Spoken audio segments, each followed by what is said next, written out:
Hello, everyone. My name is Allison Ritz. Thank you so much for joining us. I'm the Director of Product Marketing for Visible Thread, and today we are going to discuss the UK Procurement Act. So our panel of experts will discuss what they're seeing in the market, potential impacts for bidders, and other topics around what is most important for you to know. I'll be moderating the conversation and facilitating the Q&A at the end of the session, but our panel will take most of the questions, and then we'll have a section at the end for feedback and Q&A, allow you to interact and ask any questions that you have. We'll try to get through all the questions. If there's anything we don't get through, we will be following up to make sure that we answer those questions appropriately as well. So with that being said, I'm going to go ahead and kick it over to our panelists to introduce themselves, give you a little bit of information, about them, their backgrounds, and anything else I'd like to share. Brilliant, thank you. Should I start and we'll go around the picture in a clockwise direction? Hi everyone, so I'm Mel Bunston, Senior Capture Manager for Kinetic. I've been involved in public sector procurement from a bidding and capture perspective for a number of years, primary customers being the Ministry of Defence, Home Office, and a number of smaller government organisations. Absolutely delighted to be as part of this panel discussion. I am the kind of person that has read all 200 pages of the Act, and I spent the weekend catching up on the last 18 PPNs. So yeah, I'm really looking forward to this. Thank you. Thanks, Mel. Great to be here as well. Fantastic. So I'm Graham Ablett. I am a director at Strategic Proposals. And as you can see from the difference between what I look like now and when that photo was taken on the screen, I've been working in bids for quite a long time for my sins. But no, a lot of our clients bid into the public sector. So obviously this is a hot topic at the moment. So really looking forward to debating and discussing the impact it's going to have moving forward. Thanks, Graham. Good morning. My name is Richard Holdenby. I'm the CEO of Solentis. We are a bid writing company, operate in the United Kingdom, United States and Australia, and in those regions around those three entities. It's great to be here this morning. Thanks for having me. Really looking forward to the discussion, and I think we should get on with it. Thank you. Excellent. Thank you so much. So for everybody on the line, really quickly, we just want to gauge your level of organization, your level of preparation, and kind of where you feel like you are as it relates to the Procurement Act. So I have a little survey on the screen. If you could go ahead and answer, do you feel very prepared? You've made some progress, but feel like you have some work to do. You could use some help, and you haven't prepared at all. We'd love to know where you stand so our panelists can make sure that they keep that in mind when they're answering questions.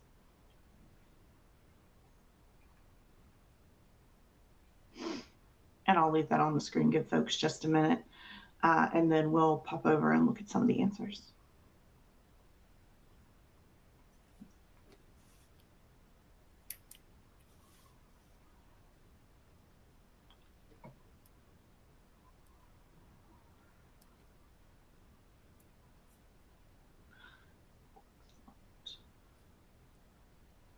Just go over. Okay, so we have ones coming in. So it seems like overwhelmingly folks feel like they've made progress. They're aware of, some of the changes, aware of some of the potential, challenges or things to look out for, but still have some work to do. So I think that we have a bulk of folks that will really benefit from this conversation today. And even those that are very prepared, there's a lot to learn. And I think it's always interesting to hear the opinions of others who are in the market. So what we will do is go ahead and kick off. I will kick off the conversation, and then we'll go around to the panelists, have a couple follow-up questions, and then continue the conversation from there. Like I said, if you have a question, go ahead and feel free to type it in the chat, and then we will address those at the end during our Q&A period. We'll leave at least 10, hopefully 15 minutes to do some Q&A and ask some questions. All right. So the first thing we wanted to discuss, or the first thing that we wanted to talk about, are just general feelings. So, what are you seeing in the market around the Procurement Act? And in your opinion, do you feel like bidders are ready for it? Cool. Shall I go first? I guess I've got two perspectives. We work with lots of clients from different sectors who are bidding into the public sector. So we hear directly from them, but we also hear some of the conversations that perhaps they're having with their counterparts in public sector procurement, government procurement. So I've got kind of two angles on it, really. So the first, from a bidder's perspective, I'm kind of similar to those percentages, really. There's not that many organizations that have done nothing about it so far. So most people know about it, understand it's coming, and have thought about it. And then how well prepared they are is varied across those different organizations. Some have invested in training in it, spent lots of time researching it, like Mel was saying earlier, picking through the act and going through all of that. And some really have, will just have picked up bits on social media and not be that prepared, or certainly not thought about the impact of it. So definitely a varied perspective.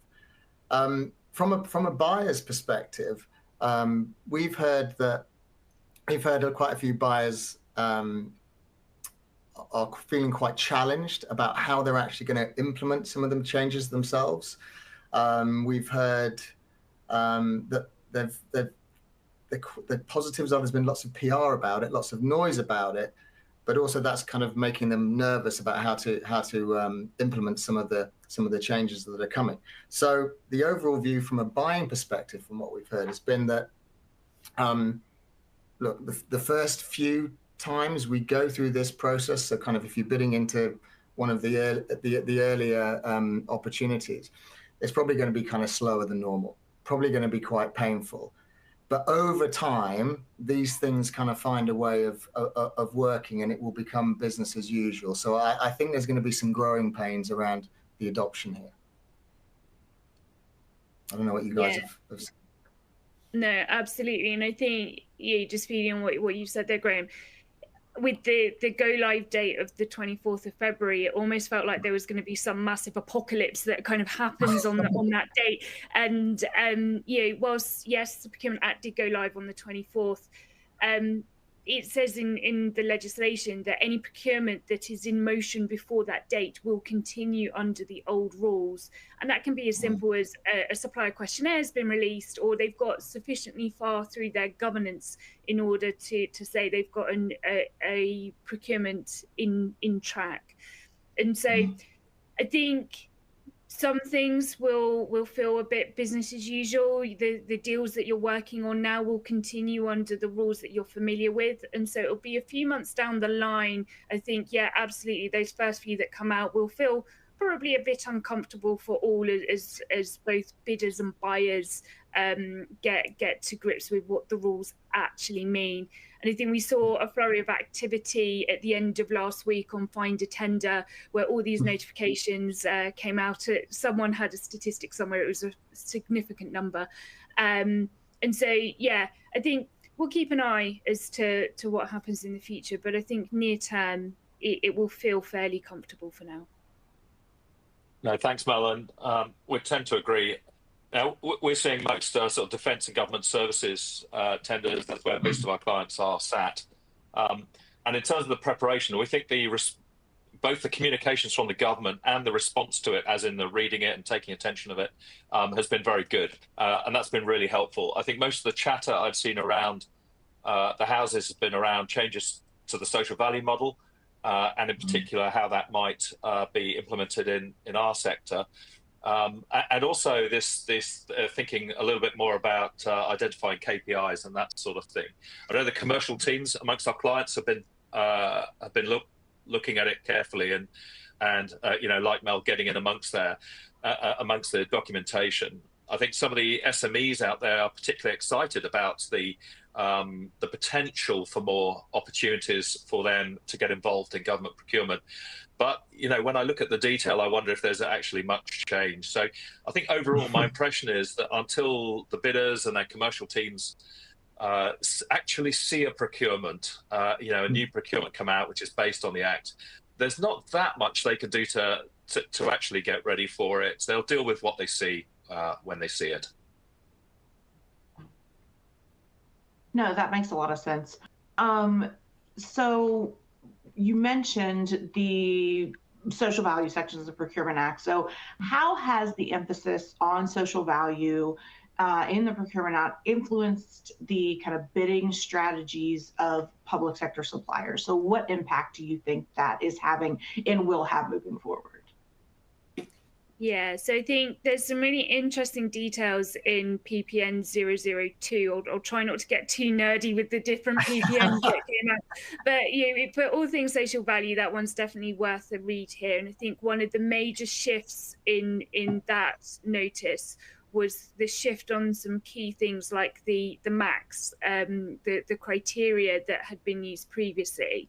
So we've seen now a focus on missions, and these are around economic growth, energy, building the NHS, breaking down barriers to opportunity, and taking back our streets. Now, that last one, I think I find particularly quite interesting. If I'm working on a bid that's supporting a Royal Naval warship, I'm not sure how I'd like to write about taking back our streets, but we'll see how they deal with that one. What you see, though, is these social value missions being far more aligned with the broader political agenda of our current government. And so I think there's a bit more synergy there. The previous Max had things like COVID recovery, and that's now a very much a distant memory. So I think those Max were very much in the moment, and we're seeing something definitely more aligned to a wider political strategy there. So I think, like before, some of these missions perhaps lend themselves better to certain bids than others. There's one around the model criteria to reduce domestic abuse. That for some sectors is probably easier to answer than it is for others. Right now, I personally couldn't see a bid that I'm familiar with that would be easy to apply to. So I think it's incumbent on how the buyers select what missions they want to focus on, and making sure that they're super appropriate to the contract that you're working towards. Yeah, Mel, I absolutely agree. Policy, the procurement policy note 002, to use that technical that designation, it was a well-needed refresh. I mean, the previous model of all criteria were looking extremely tired. I think to pick up on your point about trying to get the right criteria in there, this is where there's a real opportunity for capture teams to influence the public sector buyers to designate the max that are actually relevant to the procurement, and in particular to the bidder. Those sub criteria that you can really shout about from your perspective as a bidder. And I'm hoping later on we'll get a chance to talk about market engagement a bit, but those bidders who can be bothered to engage closely on it and not forget about the social value will do well, I think. We would expect in future to see the sort of kickstart economic growth map to be really frequently used, and perhaps using those sub-criteria where it's interesting. We look at the sub-criteria, they talk about the effect in UK regions, and we think that's very positive. I think SMEs will particularly welcome that. Now, there's also some notes on where defence and security bids can potentially not take social value into account.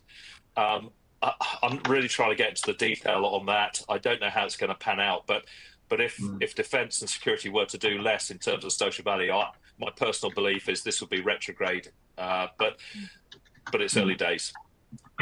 Graham. Yeah, no, I agree with what both of you are saying. Really, there's that well-needed change in the max and approach. It just feels more relevant.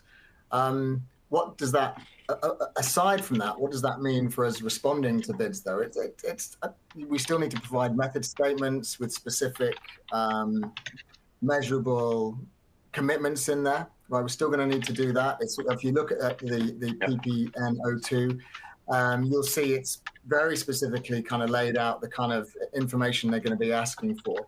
So go and look at that. You're still going to have to do method statements, plans. There's a bit more of maybe it's a bit more explicit, the diversity piece, making sure we're working with a diverse range of suppliers.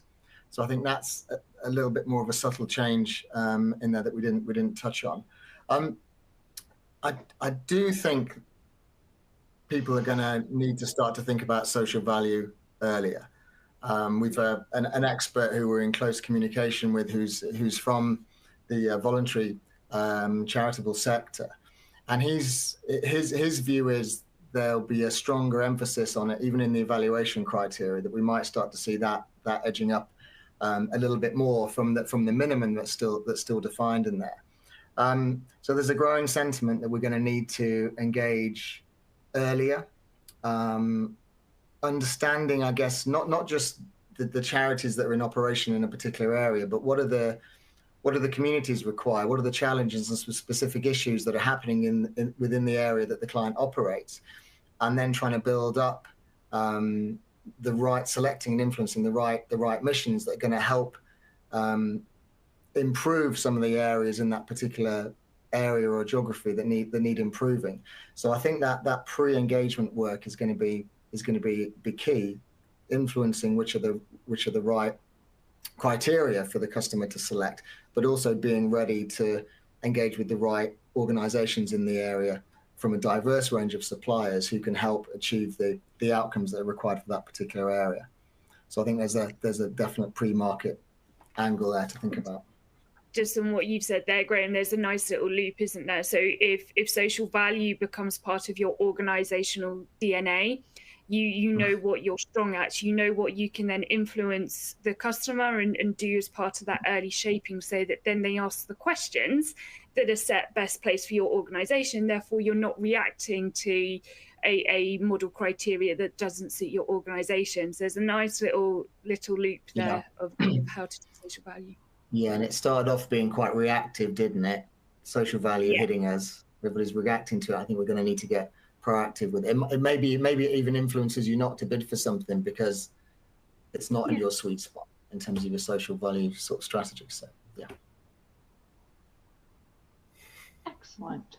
And just kind of building off of that, something that Mel said earlier, some things are going to be easier to implement than others. So what best practices have you seen for integrating social value into bids thus far? Yeah, we've certainly seen some bidders that are able to think ahead perhaps more than others and develop an overarching corporate social value strategy, and then tie each individual bid and the social value within that back to it. We think that really increases the compelling nature of those commitments, and it also helps them to be able to use the evidence that comes up subsequently to support their commitment and their capability in their area. We've worked with a number of some really good subject matter experts on this. There's a consultancy out there we worked alongside this last year called E50K. I have no interest in them, I declare, but they spring to mind. They're a social enterprise, and just using a consultancy like that to help understand what good looks like can itself generate social value. Yeah, agreed. And all of this is great, isn't it? But it does all cost a bit of money as well. So I think organizations, perhaps even more than before under the new Act, need to think about how this sort of work is getting funded. The preparing for a bid, but also then in delivering the outcomes that are being committed to in the bidding. And I know we'll probably touch on KPIs in a bit, but you don't want to fall foul on any KPI, but do you want the social value KPI to be the one that's kind of shared with all of your competition and potential customers? Probably not. So you need to get it. You need to get this bit right. So it probably needs some funding from somewhere. I know one organisation we work with. There's a pot created from the profits of the company that is being kind of ring fenced for funding social value sort of projects related to bids that haven't been won yet. So that's a way some people are looking at it. Yeah, that's really positive. And you know, I say to clients, you know, how much are you prepared to spend to score your 10% or 15% or whatever it happens to be on this section? Yeah. And if you take that view, you say, hey, that's the investment we need to make to get those points. Yep. All comes back to being best practice of doing a PTW, doesn't it? Yeah. And expanding on that just a little bit further, what role, if any, do you see for community engagement in enhancing social value and public procurement in general? Yeah, so we think community engagement is essential. You have to show what you've done to refine your offer. In the model, it talks about a target cohort for achieving those achieving social value with a target cohort. So who are you setting out to support, and what support do they need? Well, you can't make that up in your office. You've got to go out and find it what it is, find out what those things are, and that's where community engagements start. And then you track it through actually delivering it. It will land better in your bid if you talk about who you've canvassed as to the needs. You know, either directly or more likely perhaps through the local mayor or the council, local not-for-profits and so on. Yeah. That's back to understanding what are the needs in the particular area, right? Related to the bid. Absolutely. Excellent. So what steps can bidders take to better position themselves to take advantage of the changes in market engagement? Yeah, so from a capture manager perspective, I read the regulations around market engagement with delight. I saw the approach to market engagement being really positive for being able to engage with buyers before they've made those solution decisions. It's a great opportunity to shape and influence. I think we've all experienced the barriers coming down and that opportunity to engage if you're not in at the right point and you haven't quite got those connections. But here's that opportunity to say, actually, the buyers want to have a dialogue. They want to have that engagement before they've got themselves too far down the track. And I hope that it will be very much different to the supplier engagement days that we've had of old, where representatives rock up and pretty much sit on their physical hands for fear of kind of losing that competitive advantage by saying too much. But I think actually we need to be really brave here, embrace this opportunity, have that dialogue, suggest ideas, help buyers, and you should reap the rewards of that by seeing things then later in the ITT that align with what you've been able to shape and influence. Yeah, it's a great opportunity, isn't it? I think it's who knew that UK government was going to sponsor capture and help organisations to do that. I mean, so that means we've got to just start monitoring the central digital platform, right, to see what's coming, and we know you can filter that onto the sort of future opportunities. So there's maybe a bit of investment for people to think about there, some time and effort to go and monitor that, or you outsource that. I'm sure there are lots of companies out there who can help you with that and pick the right opportunities. And then it's what you do with that information, right? Because what you might find is you get swamped with loads of opportunities that you didn't know about that are just filling up your pipeline. Is what do you do with that? And I get a sense there needs to be some thought within organizations around which are the ones which will get a capture focus on them and which ones will be more business as usual.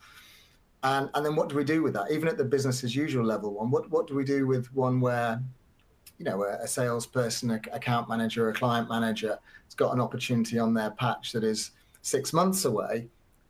That's great, but they might not necessarily know what to do with that. So there's something required that organizations need to give to some of their sales and BD folks that enable them to go and do the right things and do a sort of mini capture. Yeah, we all know when it's a big one, full-on capture, the cavalry can arrive and help with that. That's probably okay, and lots of organizations have that. But what happens with the other ones? Otherwise, that opportunity might get might get missed to do your prep and prepare and your influencing and engagement with the customer and building the relationships. But I think it's a really good thing. Yeah, and I mean, all I'd add to that, but all of those comments is that, it's very easy to focus on your technical solution and how great whatever it is you've built or designed is going to be for the client. When you're talking about, when you're conducting that market engagement, when you're in the room with potentially in the room with the buyer.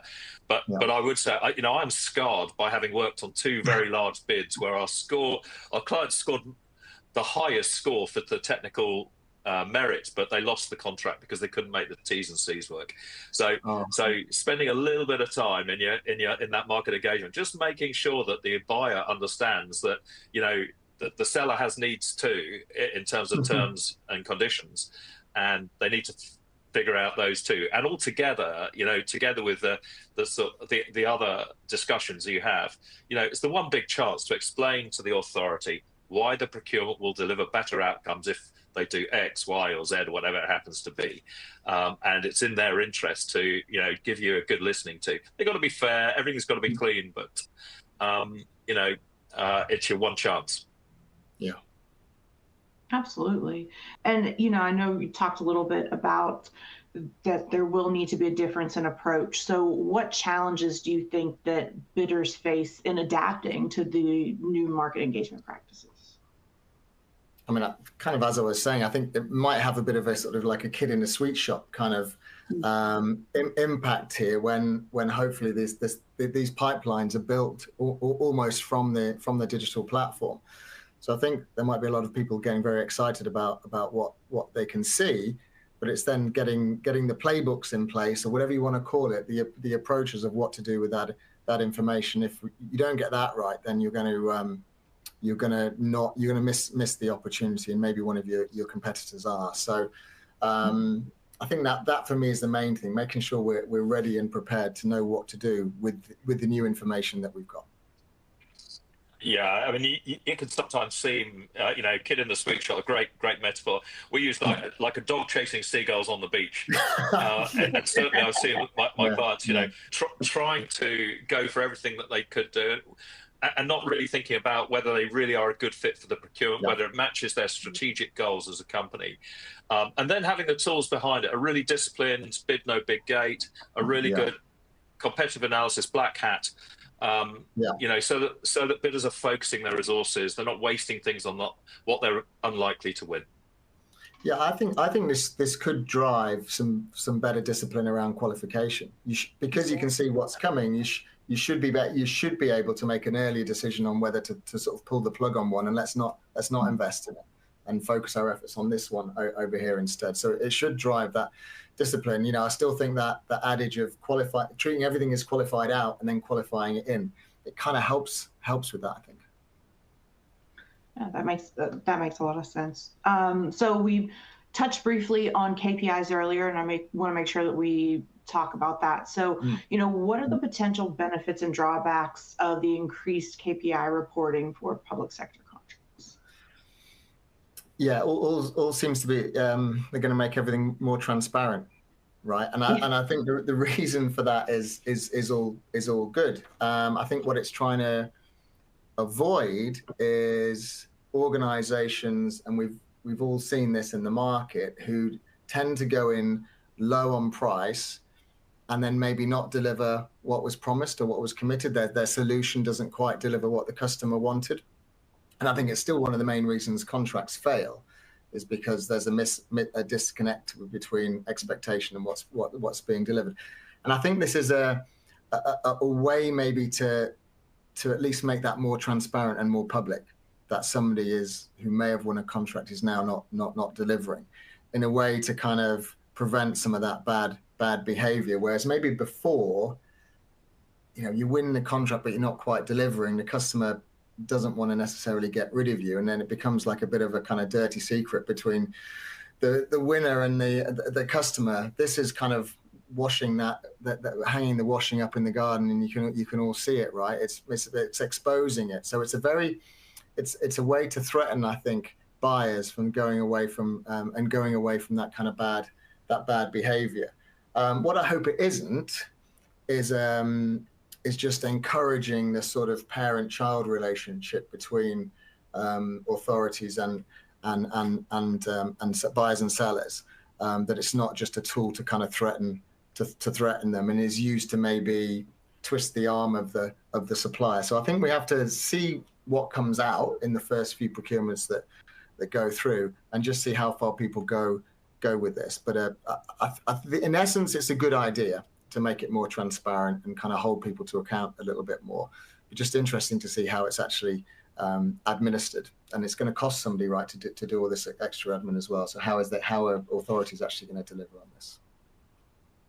Yeah, and I think we've all worked on a bid where perhaps we've lost out to a competitor, and then you know that competitor is one that's going to be fairly sweet on price, but they'll make it up through contract change, and then you'll hear from the customer like the delivery struggles with that, and you'll feel that pain. I think one of the words that has appeared in the app several times here is proportionality. And I think that's one of the key things for the KPIs, is that they need to be proportionate to the service that you're delivering. And I think absolutely, Graham, what you said there of making sure that they're relevant to the contract and therefore not so much of a stick to beat you with. Personally, I believe that the defence sector is quite good at setting measurable KPIs, that certainly the deals I've worked on. And so for me, I'm really curious about the opportunity for bidders to access performance data, because they're all going to, the KPIs will be publicly reported. There's a really good opportunity here to get some competitor intel that you wouldn't necessarily get otherwise. It's probably not the sort of stuff that you'd even be able to put a Freedom of Information Act request in and get decent data on. So there's a really nice little data source here that I'm quite curious to see how that builds out. Yeah, I like the idea of that. There's we've seen a very similar scheme with the US Department of Defense. They go a little bit further. Feedback on performance is mandated. It has to be recorded by the end users of the product or service. And what this means is it becomes really good proofs for future bids. And I think it also addresses some of the problems potentially where the authority at the moment doesn't always or isn't always able to take into account past performance. Exactly to your points, everyone ends up disappointed, right? And it just seems a bit perverse to me. So I'm a fan of this new thing. I know there's been a cost and difficulty of implementation, but I think generally it's a positive thing. And I know we touched on this just a little bit, but about, kind of not wanting to turn to a parent-child relationship and that type of thing. So what do you think will be the direct impacts between the authorities and suppliers? Certainly we're seeing a little bit more weight and effort being put into working out how the relationship's going to work. As part of the procurement process, authorities are interested to know what your view is about when you're going to get together, who's going to talk to who, what are you going to do when there are problems, how are you going to address improving the service over, when things don't go right, because if you assume that everything is going to go exactly as planned, you're going to be disappointed, right? So, and certainly on one large procurement we've seen recently, during the early stages of the procurement, one section of the response was based purely on a face-to-face discussion between the authority and the bidders. There was no written response for that section. Slightly intimidating to be faced with that, I guess. Now, where that transparency is going to help is a validated evidence base that's going to start to be produced, and that performance can be judged on it. Mean that this mismatch between, hey, we're delivering a great service for the government and the whoever it happens to be, and on the other side of the table you've got users who are thinking, this isn't so good actually, but they don't feel able to discuss it. So this is really important. Ultimately, relationships that exist between people. And if you have still some people who see their role in these contracts as a zero-sum game where I must win an advantage and therefore you must use it, they're not going to be able to build these relationships. And you can have all the ISO 44001 business relationship management certifications in the world, and it's not going to make those relationships better. It's about people working with people and just being honest. And that's where that market engagement bit fits beautifully here, doesn't it? Because that you should be ironing out you should be recognizing the behaviors of the buyer and whether they're not maybe the ones you want to work with, because they're gonna hit you with some very kind of one-sided KPIs versus the ones that are looking for a kind of win-win basis for the contract. So again, it would help with qualification, but also this is understanding for the opportunity that you're pursuing in that market engagement. What are the KPIs that are you want off the table that are irrelevant for this sort of contract, and make sure the customer understands those, and then you're talking to them about which ones are going to help them to get the outcomes that they want.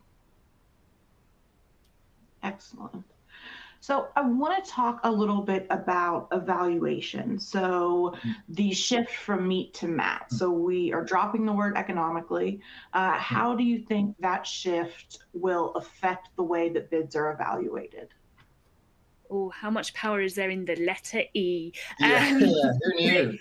I think it's really interesting. So when you look at the old meat criteria, that was never intended to be, in essence, lowest price technically acceptable, because there is that as an option that our government could procure to that and therefore get the cheapest price that's minimally compliant. And what we've seen over time is a behavior set that drives, or in almost every bid, to be meat 60-40, or maybe it's 70-30. And with social value, that's added a little bit of variation, but I bet you kind of 80% of the government bids you see are somewhere around meat 60-40. And we've seen bidder behavior then adjust around that, and therefore that's driven some skewing towards the price side of the meat evaluation rather than focusing on the technical side. And we've seen some shifts as well. So evaluation criteria such as real value for money, that's been another way of trying to drive your price and technical relationship being different to being so price dominant. Yeah. What I think we've got here, for me, I'd be really interested to see how this one plays out. I think I agree with the intent, but let's look at how those behaviors have developed over time, where there's been that skew towards, in essence, meat 60-40. There's a little bit of cynicism in me that says buyers will find a way to make mat look like meat 60-40, but I hope that doesn't come to fruition. I'm just imagining wiping your feet on mat and then wiping your feet on some meat as well. What's the difference? But yeah, I agree with what you're saying there, Mel. I think that's why are they trying to do this? What's behind it? I think it's to try and prevent that race to the bottom, which is what a lot of people bidding into public sector are talking about. It just feels like this is a constantly looking at ways to kind of reduce our price, and yeah, that does drive some innovation and some good things. So that is a positive in one sense, but there's this kind of overwhelming sense. Most organizations, they have different set of pricing, different rates for public sector, and it's always below the commercial sector. So I think the intention here is to try and stop that a bit, and to stop and not put off organizations from bidding into the public sector. So I get why it's trying to push quality, maybe give more of a focus onto social value as well, perhaps. So the positives are it's encouraging value for money.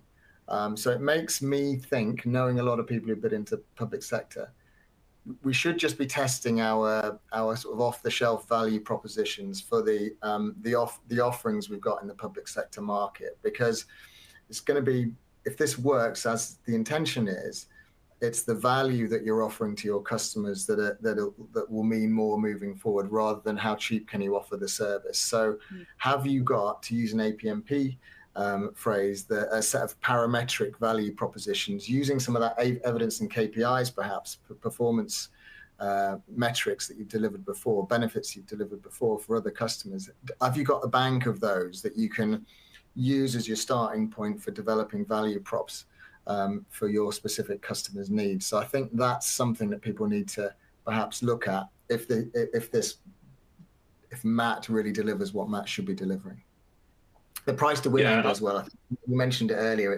It really will test, I think, whether people are doing competitive price to win properly, rather than looking how do we drive our price down. Sorry, Richard, I just Yeah, apologies, I interrupted you. Yeah, I wanted to pick up on that, your point about value, actually, because I think that's where the real opportunity lies. And I think, you know, if you can start thinking about adding value and not just shaving the price, because you know, we've talked about that already, but evaluating, you know, looking at evaluation criteria that sit in there. You see it from time to time. The evaluation criteria says, which should include but is not limited to. And when there's a phrase like that, you think, oh, blimey. That needs to be addressed much more strategically, I think, by leadership teams amongst the bidders than we sometimes find at the moment. You know, where can the bidder add something that's really going to make this authority sit up, even if it nudges up the price? The whole point is to add more value than the cost of adding it, and therefore, you know, the authority isn't necessarily driven completely by price. There's an opportunity to do that. We also think that in order to achieve good points under MAT rather than meet, you have to think, or a bidder will have to think much more carefully about how the solution will be delivered. Much better thought through than we sometimes see, if it's going to be believable and compelling. So to think about your sort of meat analogy, you know, it's not just the bones and meat of the solution, but also the sinews and the other connectors that join it together. We think that's going to make a difference. So, for example, as well as answering the specific points that you're asked to in the evaluation criteria, thinking outside it, saying, where are the connectors that are going to make this thing work? Yeah, perhaps an operating model.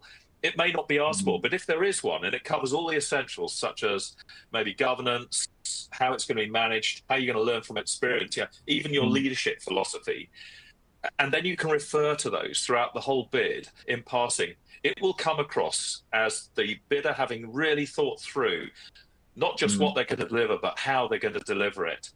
And I think that will be a benefit for those that do. And I think it comes back to that market engagement piece as well, where if you've been able to get in early, you've been able to listen to the customer and mature your solution thinking, then absolutely by the time your ITT hits, you are thinking more detailed about how you're actually going to implement it. If you've done that, engagement with the customer, you've tested your solution with the customer, probably tested it internally, so you can be more confident that it's deliverable and therefore more confident about the KPIs that it's going to therefore deliver, rather than sometimes, you know, you respond to a bid and it doesn't directly ask you about, the solution is still kind of bubbling away somewhere in the background and hasn't quite morphed into something solid. It should help organizations get through that. Excellent. And so you talked a bit about, you know, kind of some of the challenges across the board, but really overall the focus on value over, you know, a price war or price race. So that's going to make organizations approach this a bit differently. How can organizations prepare their teams to look at things differently and not be sensitive to price the way they were in the past and to invest more in value? So I think one tool links back to what Graham mentioned about your PTW, so your position to win.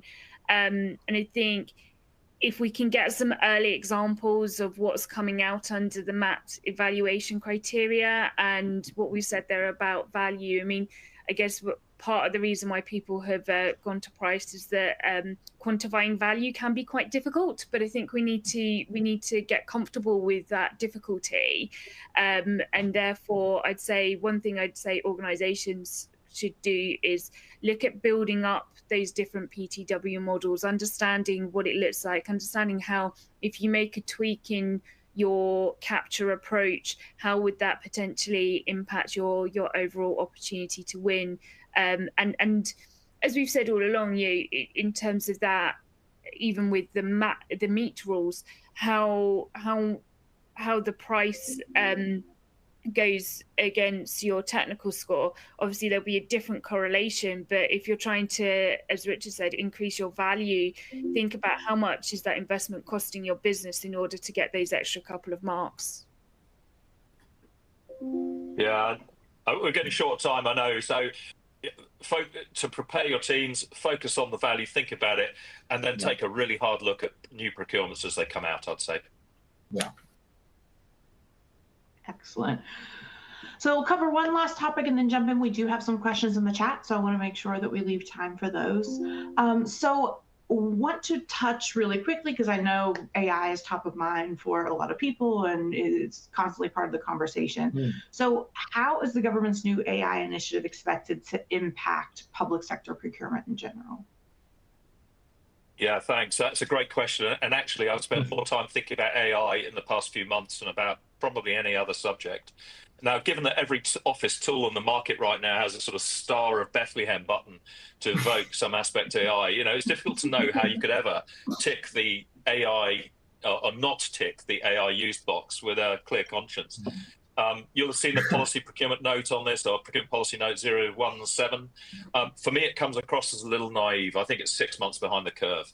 It talks mostly about protecting against rogue AI generative hallucinations and the introduction of a sensitive information to the public domain, or perhaps drawing on incorrect data. I've certainly heard of one bid being lost, not in this country, and thankfully not involving us, by a bid drawing on an incorrect technical bit of technical data.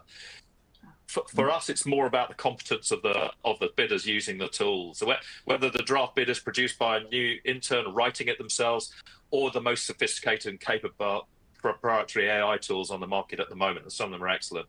The requirement for careful fact checking remains, and the PPN makes that point. It talks about using appropriate and proportionate due diligence, and for me, that should absolutely be a given. Yeah, I think just building what Richard said there. So I'm glad that there isn't an outright ban, because rewind probably a year or so, people were nervous about that. And I appreciate the need to ask the question in the PSQ as to whether bidders are using such tools. However, I'm somewhat underwhelmed by the template questions that they've given in that PPN. It's a simple yes/no tick box. It's really hard to see what the implications of ticking either of those are, and therefore how bidders should answer that question. To Richard's point there, technically Microsoft Word is an AI tool in some way, shape or form, so what are we going to do in order to say no? You've had to use a typewriter and be in a darkened room. So I think they need to do more work on how they get the right outcome they want from that question. Yeah, I think you're right. I think in the commercial space, we've seen maybe a little bit more ahead of where the government thinking is on this. When we saw a client who was not awarded a bid, and one of the bits of feedback from the client was that they'd spotted they thought that they must have used AI in their proposal. So they sort of asked, "Did you use AI in the proposal?" Yeah, we did. Sort of doesn't everybody to some extent. Why? How did you spot it? Well, it was because some of your content in your submission was very, very similar, almost word for word, to that of your competition. So it's like, oh, oops, wow. And then they said, well, who spotted it? One of the evaluators. It was like, no, it wasn't one of the evaluators. We use an AI checker system to look a bit like I guess plagiarism for essay papers and stuff. We use that to check if you'd use AI to generate your content. We found it would. So what does that mean? Buyers maybe are going to start to use more AI checking tools. So if you don't tick the box, it's another reason to kick you out of the process, right? You've failed on that one.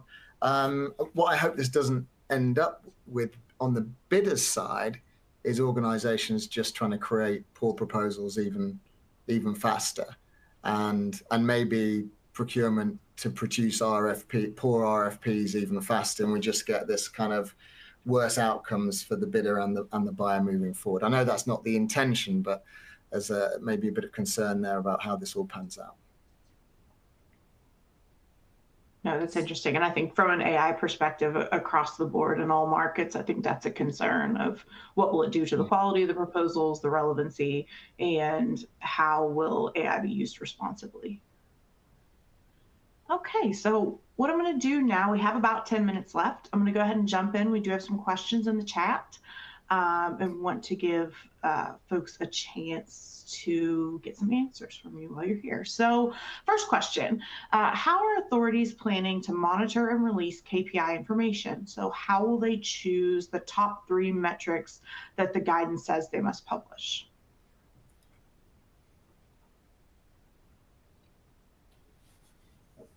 There's a question. Is it possible to know that yet? I haven't seen anything. How about Graham or Mel?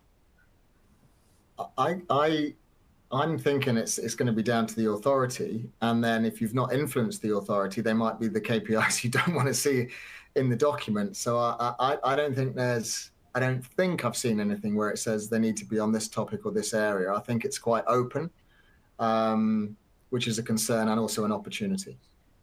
I think it comes back to that.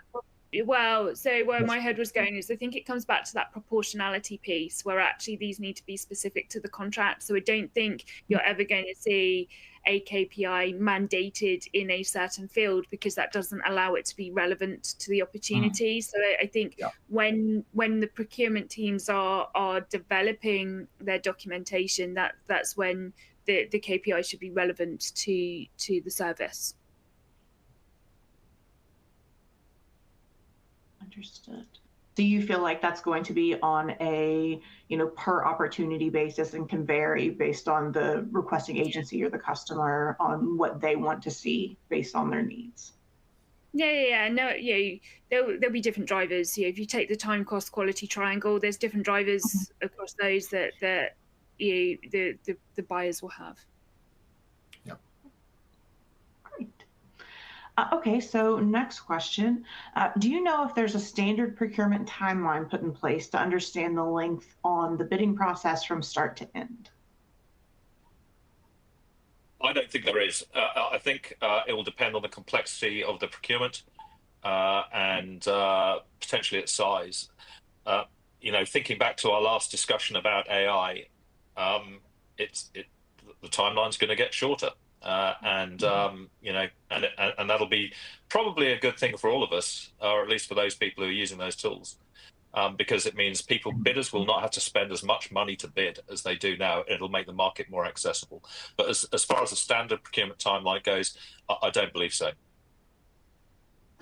I think there's probably some metrics somewhere because they've refreshed the standstill period and stuff like that. So there are some data points to be had out there. I can't remember them off the top of my head, but I think the overarching move towards a competitive, flexible process. That word "flexible" is designed to give the buyers what they need in order to run the procurement. So I don't think you'll see all bids being X number of days long because that's why they've brought in competitive flexible.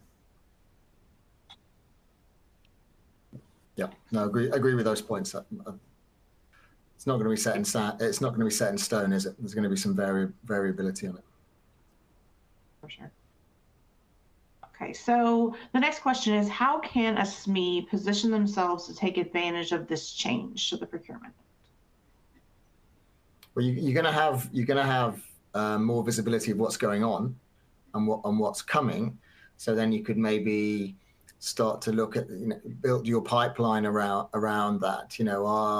Is there something on your geographical area that's on your patch that maybe you wouldn't have bid for before, but maybe you could identify an opportunity there where you could partner with a bigger supplier. So it might create opportunities to go and engage with bigger suppliers on opportunities a bit more proactively than wait for them to come to you and dictate terms to you. So I think that could be quite a big advantage for SMEs under the Act. I think take a look at PPN 001, which is all around SMEs and VCSEs and the government targets to give work to those types of organisations, because you've got really good opportunity for a strong play there. And then also look at PPN 15 and 18, which is around suppliers' approach to payment. So this is if you're a subcontractor into a larger organization, what responsibilities that organization has on paying their suppliers. And there's something like 95% of invoices paid within 60 days and an average of 45 days. That's coming slightly later down the track, but the rules now are heading in that direction. So you should see a drive not only through direct government to SME contracts, but also the larger primes being held to account as to how they pay SMEs as well. Yeah, okay. It's quite interesting, some of these barriers to entry, which the government's seeking to pull down, and I absolutely welcome it. It makes for better competition. Quite interesting looking at all the work around the frameworks and making frameworks less of a closed shop and more accessible to buyers. And I think SMEs are in many cases, they're so well set to be parts of these frameworks. There'll be better communication in there. They'll understand what the scope is. The T's and C's may even have been agreed in advance. So, looking at some of those as well as those listed in the PAPN will be good. I've already talked about things that might drive down the cost of bidding, whether it's an AI tool or whatever. But thinking a bit about that, say, where are the opportunities in here? As you say, is the way forward. Excellent. And then I have just somebody said PTW ? I think they would like your feelings on price to win. Or are they asking for a definition? Sorry, I spoke in acronyms. So I personally use PTW to mean position to win. I know there's other people that use it to mean price to win, but for me, a position to win slightly more than just your price. It's the relationship between your price and your technical score. So for PTW, I meant position to win. Okay, excellent. Yes, trying to kind of predict where you're going to come on quality versus price scores versus the competition. I'm working out if you're the certainty of winning the opportunity, and if you're scoring less, what can you do to improve your scores and improve your position? And if you could elaborate just a little bit on how potential bidders could look at that from a framework position. So if they're looking at their position to win, what are the things that they need to be considering? To get onto a framework, or work within it. Yeah, I think to get onto a framework, I always think it's there's at the moment there's a lot of people vying to get onto these frameworks, and it's probably going to be even more moving forwards, right? To create more competition. So I think you can't necessarily try and measure and assess and analyze your own capabilities against specific competitors. You have to kind of roll it into the kind of stereotypical, competitors or profiles of types of competitor that you might be up against the evaluation criteria of the framework. So that's how I've done that before, to kind of look at where you're competitively positioned to get onto the framework. Otherwise, it just becomes almost like an endless task of reviewing competitor intelligence. It's a really interesting. Sorry, Mel, go ahead. Really interesting strategic pitch when looking at a framework, particularly. So if you pick one and say it's got an opportunity to have 10 places on that framework, just picking a number to make math simple, you probably don't want to be number one, because you've probably left something on the table. You've given yourself no negotiation room when you're on that framework. You probably also don't want to be heading towards number 10, because you might actually be number 11 and then not make the cut. So how do you find out that sweet spot kind of around kind of 4 or 5, so that you're secure that you're doing the right things from your bid strategy to get onto the framework, but you give yourself that headroom that once you're on the framework, you've still got a position to move to. Yeah, and all I'd add to that, Mel, is we did something that's very similar actually for a client in Australia, and the way we approached it was to put ourselves in the position of our client's worst nightmare. So your worst nightmare would be this bidder teaming with that bidder, and together they are going to beat you in the following way. And then we came up with a strategy for that. And our basis for that was, if you can have a strategy that addresses your worst nightmare, you will be competitive against most other threats that you might consider. Competitors, I think, not threats, but you know. Now that's an excellent approach across the board to think of it that way. So I think that's a great thought to end on. We are at time. We had a question in the chat about the recording. The answer is yes.